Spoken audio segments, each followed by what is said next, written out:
yang beliau mengirimkan salam bahwa saya di Kabupaten Bapak sebagai mewakili dari Kadin Kecamatan Cibujaya untuk menghadiri rapat di kantor Puskesmas Kecamatan Cibujaya.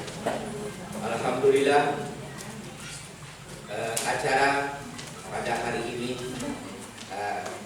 telah berlangsung di tempat yang berbahagia ini. Maklumlah saya ini sebagai hanya untuk memberanikan diri di depan bapak-bapak dan ibu-ibu untuk memberi kata-kata sambutan. Maklumlah ibu, bapak, saya ini pun masih belajar. Apa yang saya bicarakan dan apa yang saya katakan, saya ini ibaratnya ikan di dalam lautan, di dalam air keruh, tidak tahu apa-apa.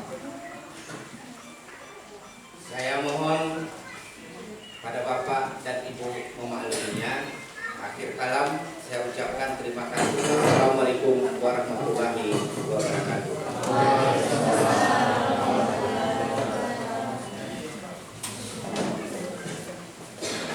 Terima kasih atas arahan dan bimbingan dari Bapak, semoga bermanfaat bagi kita semua. Acara selanjutnya kata sambutan sekaligus tanya jawab dan musyawarah atau pemecahan masalah kesehatan di Kecamatan Tripejaya oleh Bapak Kepala Puskesmas Redodo Kecamatan Tripejaya. Kepada Bapak, silakan.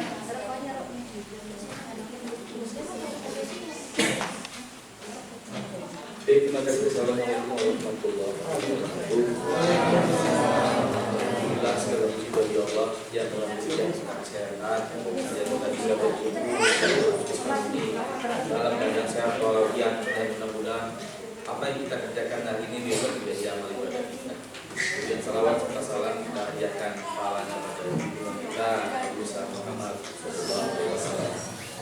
Yang saya hormati Pak Camat, dalam ini diwakili oleh Pak Sekca, yang saya hormati Pak Dan Ramil, diwakilkan, yang saya hormati Pak Dan Pos Kecamatan Tripejaya, yang saya hormati Pak Kaula yang ini diwakilkan, kemudian yang saya hormati Bapak Becik yang ada di Kecamatan Tripejaya. Kemudian yang saya hormati dan saya cintai, bahkan saya banggakan ibu-ibu kader sebagai garda terdepan kesehatan yang ada di Puskesmas Tripejaya ini, serta teman-teman sekalian yang hadir dalam acara lintas sektor ini. Baik Bapak Ibu sekalian, acara lintas sektor ini adalah acara rutin tahunan yang selalu kita lakukan. Biasanya kita kerjakan, kita kumpul di aula kantor camat, tapi di tahun 2020 ini alhamdulillah Puskesmas telah memiliki aula sendiri, jadi kita bisa berkumpul di aula Puskesmas. Dan ini adalah kegiatan perdana di aula ini, alhamdulillah.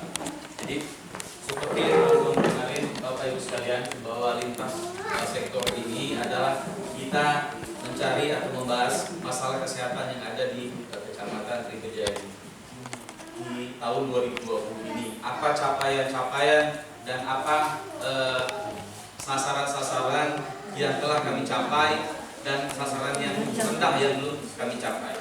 Jadi terutama kami mohon kepada seluruh Pak Beci, karena beberapa program kami tidak bisa berjalan tanpa ada kerjasama atau kolaborasi antara pihak Puskesmas dengan perangkat atau Pak Beci dari sebagai pengurus kampung. Jadi sebelum saya melanjutkan beberapa program yang akan saya sampaikan capaian atau kegiatan target kita di kesehatan, bidang kesehatan di 2021 nanti, saya ingin karena situasi kita baru siap pemilihan Beci, jadi mungkin walaupun seperti itu ada masih beberapa Beci yang masih tak menjalani terpilih kembali. Saya rasa kalau yang Beci-Beci lama yang sudah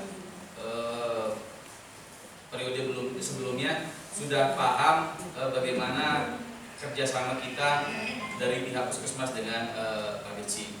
Jadi yang saya ingin tekankan bahwa saya ingin sebagai kepala puskesmas ini membawa puskesmas Triko Jaya ini levelnya setidaknya sama dengan puskesmas yang ada di kota-kota.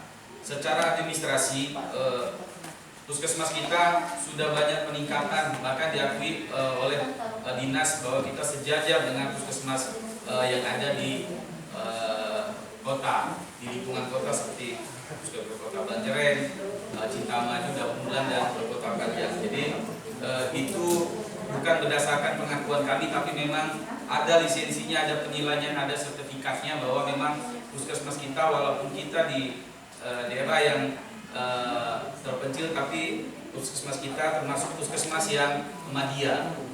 Ini semua sebenarnya dapat penilaian seperti ini adalah karena memang kerjasama kita semua, karena kami dari puskesmas tidak mungkin bisa mencapai kerja secara maksimal, program kami tidak akan tercapai tanpa adanya bantuan dari Pak Kecil, terutama lagi dengan ibu-ibu kader semua. Karena ibu kader ini adalah memang ujung tombak kita di puskesmas untuk menyampaikan kepada masyarakat yang ada di desa tentang segala program, segala kegiatan yang ada di desa. Jadi Bapak, Ibu sekalian, pertama yang ingin saya sampaikan bahwa sampai dengan hari ini Puskesmas Rerebe telah memiliki 6 pegawai negeri sipil. Alhamdulillah dari tahun kemarin kita semakin menurun. Kemudian tenaga NS ada 12 NS dan 10 bidan desa. Dari 10 bidan desa ini hanya 7 bidan desa yang PNS dan 3 bidan desa seperti desa Mutumbusara, desa Perlah, dan desa Pasir itu bidan desanya masih bakti. Tapi alhamdulillah biarpun mereka bakti, tapi tanggung jawab kerjanya sama seperti yang PNS. Kemudian tenaga dokter yang PNS ya saya sendiri di puskesmas ini. Saya berupaya untuk memenuhi tenaga dokter dengan mendaftar membuka lowongan ke Kemenkes Nusantara Sehat atau dokter intensif. Kemarin di bulan Agustus kita sudah mendapatkan 3 dokter intensif. Jadi karena dokter intensif ini masa corona ini di puskesmas dikurangi 3 bulan. Seharusnya mereka 6 bulan. Kemarin karena corona dikurangi 6 bulan. Jadi masa berakhir mereka kemarin tanggal 23 November. Jadi untuk mendapatkan dokter penggantinya kemarin sudah dapat kita dokter pengganti dari intensif juga 2 orang, karena mereka datang mungkin besok hari Jumat setelah menyelesaikan tugas di rumah sakit. Dan untuk yang besok ini memang 6 bulan masa jabatannya, karena nanti akan bergantian setelah 3 bulan di Puskesmas Rebo, mereka tugaskan di Puskesmas Terangon. Jadi itulah tenaga medis dan tenaga dokter yang ada di kecamatan di Puskesmas Rebo. Kemudian ada dokter gigi Nusantara Sehat kita, 1 dokter gigi Nusantara Sehat. Secara pelayanan kita sudah memadai. Artinya semua fasilitas kesehatan kita sudah cukup. Cuma memang seperti tenaga dokter yang memang masih kurang. Itulah saya mencari solusi membuka atau merekrut, menerima, mendaftarkan diri supaya kita mendapatkan dokter intensif. Karena dokter intensif ini bukan dokter yang magang, Bapak Ibu sekalian. Mereka adalah dokter, tapi mereka ditugaskan sebelum menjalankan tugas di masyarakat. Dari Kemenkes mereka tidak akan dikeluarkan surat registrasinya sebelum mereka mengabdi pada pemerintah selama 1 tahun. Jadi 6 bulan di rumah sakit, 6 bulan di puskesmas. Karena corona kemarin berkurang 3 bulan di rumah sakit dan 3 bulan di puskesmas. Dan untuk periode ini ditambah kembali 3 bulan di rumah sakit, 6 bulan di puskesmas. Dan insya Allah untuk tenaga dokter mungkin kita sudah cukup, walaupun itu dokter intensif bukan dokter definitif, tapi untuk memberikan pelayanan di puskesmas saya rasa sudah cukup, sudah memadai. Kemudian ada 27 tenaga dari bidang tenaga disiplin ilmu, putra-putri daerah kita sendiri yang bakti. Jadi ada 27 tenaga medis kita itu bakti, artinya bakti benar-benar murni bakti. Tidak ada dari Pemda Gayulos memberikan SK apalagi honor.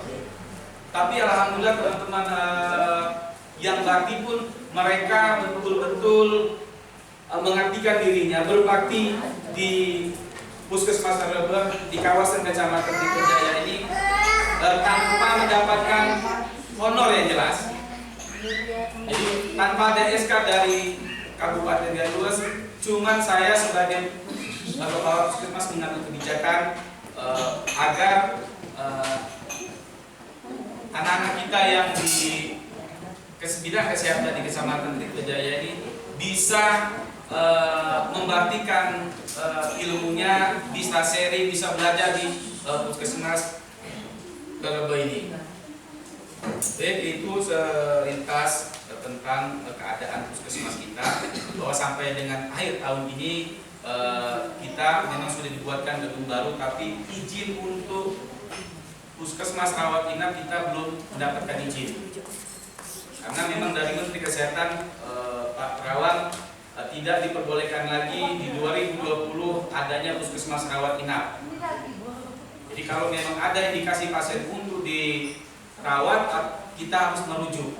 Jadi supaya ibu bapak kalian tahu kenapa kita sudah dibuat puskesmas begitu besar, yang indah, dibuatkan tempat untuk perawatan, tapi izin untuk operasional rawat inap kita tidak diberikan karena memang dari pusat, dari Menteri Perawat. Jadi kalau memang ada masyarakat atau warga kita yang sakit, secara kemanusiaan naluri kita, karena kita semua di sini hampir lebih dari sebagian yang kerja di puskesmas ini adalah warga Tripejaya, kami memberikan perawatan, kami inapkan, karena memang yang sakit adalah orang tua kami, saudara-saudara kami. Tapi jujur itu adalah sebenarnya tidak diperbolehkan, karena kalau memang ada indikasi untuk dirawat, itu harus dirujuk ke puskesmas, ke rumah sakit.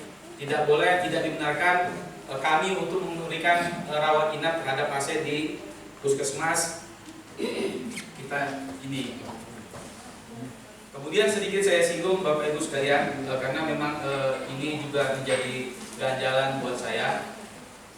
Sebelum saya mohon maaf ini masih belajar, karena ini memang dari kita untuk kita mencari solusi biar kita tahu masalah yang ada di puskesmas ini, sama-sama nanti kita rumuskan bagaimana caranya, karena dampaknya adalah masyarakat kita sendiri. Jadi ada sedikit jalan mungkin ini mengenai klien kami, memang saya akui sudah 3 bulan ini mobil ambulan kita Bapak Ibu sekalian rusak. Rusaknya bukan rusak yang bisa lagi kita perbaiki dengan anggaran kecil. Jadi karena memang mobil kita adalah mobil Mazda dan mobil Kia adalah mobil Eropa, jadi sudah 3 bulan ini ambulan kita rusak. Dan sebelum gubernur datang memang sengaja saya tinggalkan mobil itu di belakang selama 3 hari, karena memang bidan desa dari Beriring merujuk pada malam hari dan pulangnya mobil itu rusak.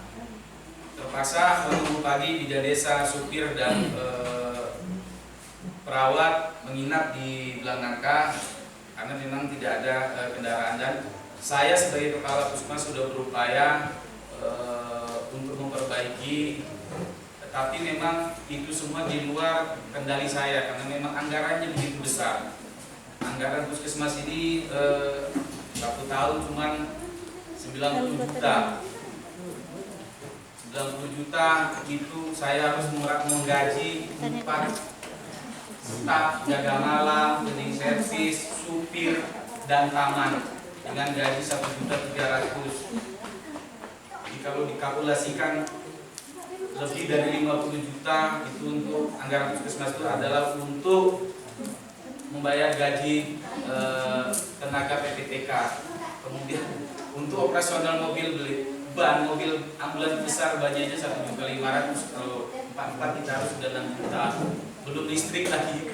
Jadi memang saya sudah berupaya optimal. Kemarin saya sudah melapor kepala dinas dari bulan-bulan lalu, dengan Pak Wakil pun saya sudah melapor dengan ada kejadian banyaknya pasien kita dirujuk dengan menggunakan mobil pickup dan mobil pribadi, bahkan tidak ada lagi